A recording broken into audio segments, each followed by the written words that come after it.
Doctor Sampath గారికి, ఈ కార్యక్రమానికి ఇచ్చేటటువంటి హెల్పింగ్ హ్యాండ్స్ వల్ల ఉపయోగం కలిగిన వారు, హెల్పింగ్ కష్టాల్లో ఉన్న వారికి చేయూతను అందించిన వారు.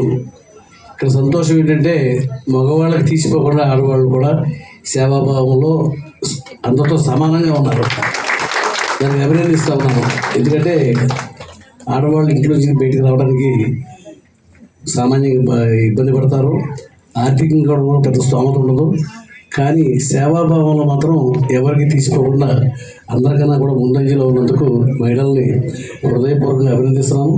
అందుకే మీకు ఉచిత బస్సు ప్రయాణం కూడా మా ఆర్టీసీలో ఏర్పాటు చేశాం. మీరు ఆ బస్సులో ప్రయాణం చేస్తూ మరింత సేవ ఎక్కడికి నుంచి ఎక్కడికైనా కూడా మరి ఇటువంటిది ఈ కార్యక్రమం నేను చైర్మన్గా ఉండగా నా హయాంలో జరగడం నాకు మరింత ఆనందంగా ఉంది. ఇది మీ హెల్పింగ్ హ్యాండ్స్కి ఖచ్చితంగా ఉపయోగపడుతుంది. మగవాళ్ళు వెళ్తే డబ్బులు అవుతాయి కాబట్టి ఆడవాళ్ళు మీరు ఎక్కువగా పార్టిసిపేట్ చేయండి. ఎందుకంటే ఈ హెల్పింగ్ హ్యాండ్లో ఉన్న వాళ్ళు ఎవరు కూడా డబ్బు ఉన్నవాళ్ళు కాదు. చిన్న చిన్న ఉద్యోగస్తులు, చిన్న ఆదాయం ఉన్నవాళ్ళు.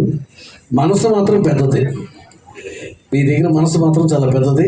మీకు ఆదాయాలు చాలా చిన్నగా ఉన్నా మీ డబ్బులతో, మీ కంట్రిబ్యూషన్తో నాకు హెల్పింగ్ హ్యాండ్స్ గురించి నాకు బాగా తెలుసు. మరి ఎక్కడ ఎవరు ఈ కార్యక్రమాలు నిర్వహించినా కూడా నేను విధిగా హాజరవుతాను. ఎందుకంటే మీ అమూల్యమైన సమయాన్ని దీనికి వెచ్చిస్తున్నాను.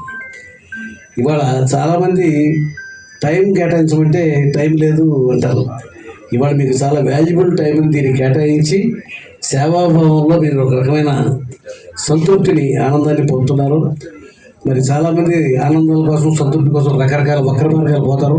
మీరు చాలా సక్రమమైన మార్గంలో సాటి వారికి మాట్లాడే పెదవుల కన్నా సాయం చేసే చేతుల కన్నా, అంటే హ్యాండ్స్ మీ పేరు పెట్టుకుంటూనే హెల్పింగ్ హ్యాండ్స్, సహాయం చేసే చేతులే కన్నా మీరంతా కూడా నిజమైన సహాయం చేస్తూ ఉన్నారు.